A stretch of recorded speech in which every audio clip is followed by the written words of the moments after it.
Welcome to our deep dive into the future of global economic growth.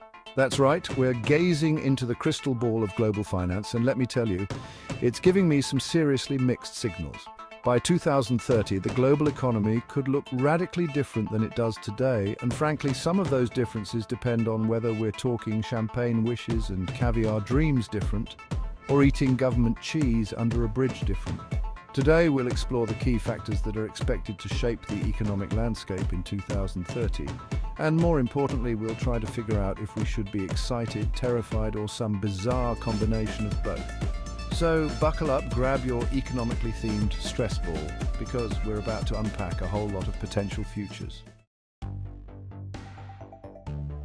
First up, we've got the robots. No, not the ones from your dystopian nightmares, though we'll get there, but the ones promising to revolutionize industries.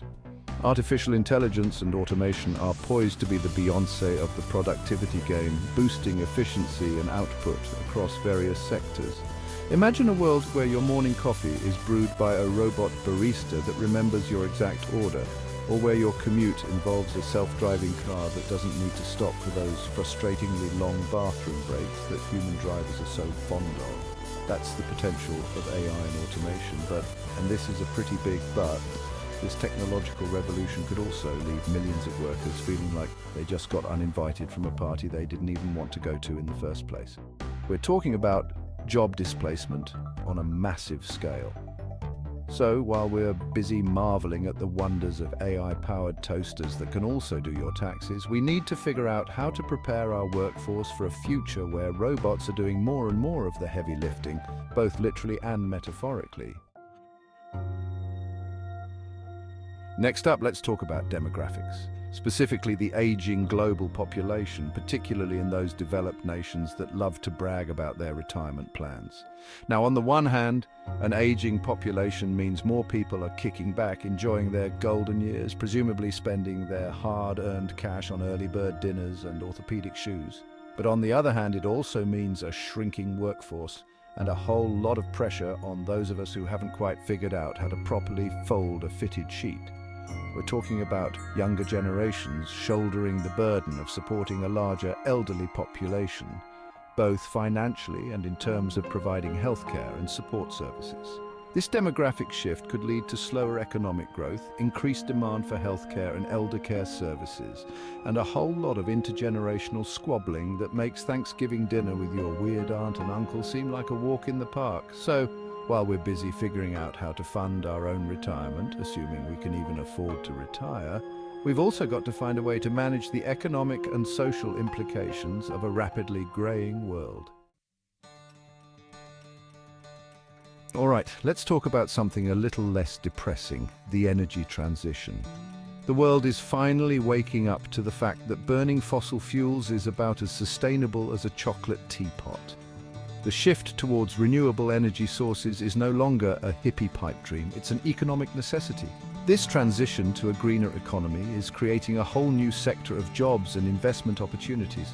We're talking solar farms soaking up more sun than a Florida retiree, wind turbines spinning faster than a politician trying to backpedal on a promise, and enough electric vehicles to make Elon Musk do a victory dance that would put all of us to shame. But, and you knew there was a but coming, right? This transition isn't going to be cheap. It will require massive investments in infrastructure, research and development, and a whole lot of political will, which, let's be honest, is about as reliable as a screen door on a submarine. Still, the cost of inaction is far greater. We're talking about a planet that's hotter than a jalapeno eating contest in hell, extreme weather events that make your average hurricane look like a light drizzle, and a whole lot of economic instability. So, yeah, going green is really our only option. Chapter 4. Globalization's still a thing, but also everything's a mess. Now, let's navigate the treacherous waters of globalization and trade. Despite the current climate of geopolitical tension, which, let's be honest, feels like watching a reality TV show where everyone is vying for the title of most unstable world leader, trade relationships continue to evolve and shape economic dynamics. Emerging markets are flexing their economic muscles, becoming major players on the global stage. We're talking about countries like China and India with their massive populations and growing middle classes wielding more economic clout than a Wall Street tycoon with a really good hairpiece. But globalization, much like a cheap pair of headphones, comes with its own set of tangled wires. We're talking about concerns over job outsourcing, intellectual property theft, and the environmental impact of shipping goods across the globe. Navigating these complexities will require a delicate touch, a commitment to fair trade practices, and a whole lot of international cooperation, which, given the current state of global affairs, feels about as likely as finding a unicorn riding a unicycle on the moon. Chapter 5. Environmental crises. Ignoring them won't make them go away, but it will make us go bye-bye. Now, for the elephant in the room, or should we say the melting glacier in the living room, environmental crises. Look, we can't talk about economic growth without acknowledging the looming shadow of climate change. It's like trying to enjoy a picnic while a swarm of angry bees is circling overhead. You know, it's only a matter of time before things go very, very wrong. The impact of climate change on economic growth is already being felt around the world, from extreme weather events disrupting supply chains to rising sea levels threatening coastal communities. And let's be clear, this is just the tip of the melting iceberg. Adapting to these challenges and mitigating further damage will require a Herculean effort and a willingness to invest in sustainable practices. We're talking about everything from building seawalls to developing drought-resistant crops, and yes, even figuring out how to get people to stop using plastic straws. Ignoring the problem isn't a viable option. It's like trying to put out a fire with gasoline. It's not going to end well for anyone involved. Chapter 6. Economic inequality. When the gap between the haves and have-nots becomes a chasm. Last, but certainly not least, let's address the elephant in the room that's wearing a monocle and sipping champagne: economic inequality. The gap between the haves and the have-nots is widening faster than a teenager's vocabulary after discovering Urban Dictionary. This growing disparity isn't just a moral issue, it's an economic one. When a significant portion of the population is struggling to make ends meet, it stifles economic growth, fuels social unrest, and generally makes everyone feel like they're trapped in a game of Monopoly, where the banker is rigging the rules in their favor.